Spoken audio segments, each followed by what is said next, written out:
and Noelle Fenwick of Reach Counseling talking about sexual assault awareness. Your Reach Counseling provides a whole lot of different types of services. Let me run past you a few of these. Crisis counseling, what's involved there?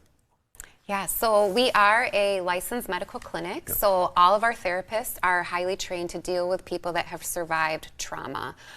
So we have trauma modalities of therapy that we use. Believe it or not, we do have people that are engaging with our therapy services sometimes for years at a time, because oftentimes the healing journey can take many, many years for people to be able to come to a place where they aren't experiencing PTSD or many of the symptoms that they were very early on after their direct aftermath of the assault. Mm-hmm. Individual therapy, what is that about? Yeah, again, so just making sure that folks realize that they're in a safe place to process their trauma and understand how their traumatic experiences may be affecting their current life circumstances or their life choices down the road.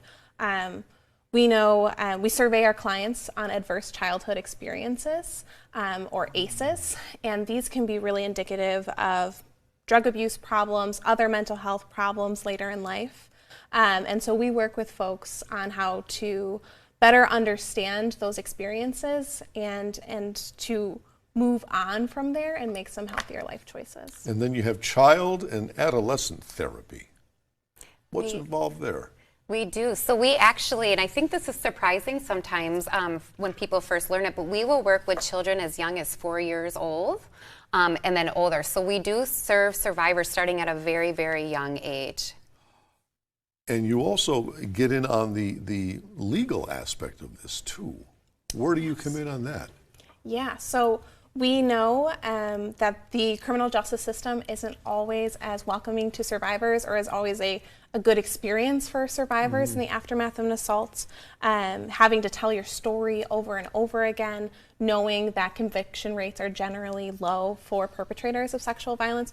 There's a lot of things that get in the way to seek justice through the criminal justice system.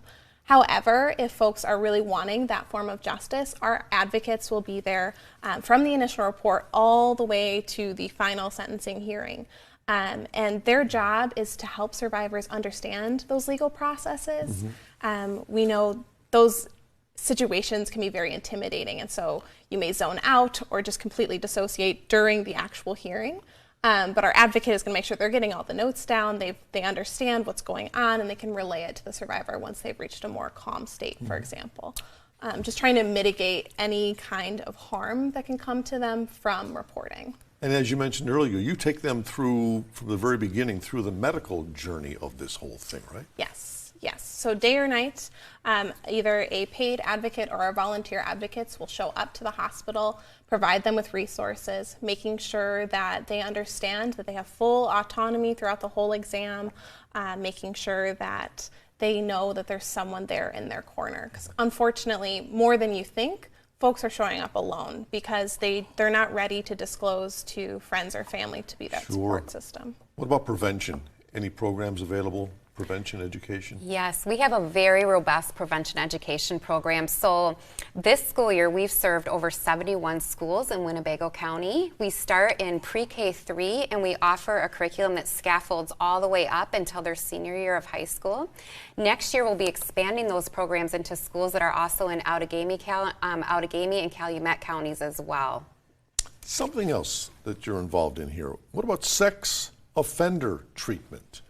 Yes. Because when I first learned about that you were involved in that, my first thought was, wait a minute, sex offender treatment is done at the corrections facility or at the prison and not with you folks. But you do. We do. And we do have contracts with the state and also with local correction agencies. So as people are coming out on parole, it's really important to us that we're keeping our community safe. And a big piece of that is reducing the chances of reoffense, reducing recidivism. So we know that nationally, 31% of offenders are likely to reoffend, even after serving a full sentence. However, when they go through programs like what we have at Reach, that recidivism rate goes down to as low as 7%. Really? Yes. Again, a lot of that goes back to working with ACEs and dealing with things that people have experienced in their childhood and childhood trauma, and helping them to process that, helping them to understand what their triggers are to reoffend so that we can mitigate that risk and help them to be in control of their behaviors moving forward. We are back to wrap up right after this. Please stay right there. Now with Kristen Trimberger and Noelle Fenwick of Reach Counseling, talking about sexual assault awareness. We mentioned April is Sexual Assault Awareness Month. I imagine you do some activities with that month, but also throughout the year. What are some of the activities that you offer or get involved in? Yeah, that's a great question. So we actually have our Sexual Assault Awareness Month committee, and they meet months in advance to plan different kinds of events throughout the month. We work with other partners as well, like Diverse and Resilient, and the local universities to bring some events on campus. So we've hosted things like our Ask an Advocate series, for example, which really, our goal in that is so that folks see what an advocate does, kind of breaks down that that barrier of, oh, it's just a stranger. I have to tell my trauma history too, to show that they're people and really are caring and just want to be there to help. Are events like Take Back the Night helpful? Yeah. How so? Absolutely. So in October we have our Take Back the Night, and then we partner with Kristen and Domestic Abuse Services on. And the great thing about awareness events like Take Back the Night is it breaks down that stigma.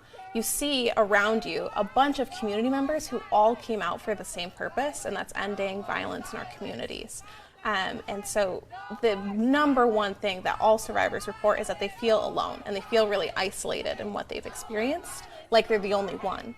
And so events like Take Back the Night really show that they're not alone, that everyone has a stake in this, and that we all want violence-free communities. And I know we talked about the phone number before. We're going to put that up again right now. If a person is a victim of sexual violence, how do they contact you? How do they get a hold of you? Can we show that? There it is. And is it just that phone number, or is it also, are you available via internet, via Facebook? Yeah, so if talking on the phone is not your jam, that's A-okay. We also have on our website, we do have a little chat box where they can put in any concerns or what they would like us to follow up with them on, and that's reachcounseling.com, so it's another resource as well. Reachcounseling.com. We've often heard that the most dangerous time for the assault victim is during the time that they're going to leave their abuser. What advice do you have for somebody once they make that decision to leave the abuser and the abuser knows it? That's a dangerous time. Yes, please connect with a local service, either Reach or an organization that serves survivors of domestic or sexual violence, because we are highly trained in safety planning, and we take that very seriously. So if there's something like a restraining order that's needed, or if law enforcement needs to get involved, or if it's as simple as, how are we going to make this work? Where am I going to live? What's going to happen for my kids? We're able to walk survivors every step of the way through that process and help them to plan so that they're feeling safe and they know what to expect. So the key here seems to be planning. You know, once you know you're going to make that move, you have to have a plan. And you can help them with that, can't you? Yeah, absolutely. Lean on those resources like Reach, like other domestic violence and sexual assault agencies. We've helped so many, and we've heard just about all, heard it all in terms of what happens when survivors leave or are reporting their abuse. And so we're prepared, and we can help you navigate that process. I've got about 30 seconds. You're expanding. We are expanding, and our furniture was just delivered to our Appleton location this past week, so we are thrilled. So yes, we will be opening a second location in Appleton. Right now you're in Nina. Right now we're in Nina. That location will remain open. We've about doubled the size of our staff, so we've hired a lot more prevention educators, advocates, and therapists.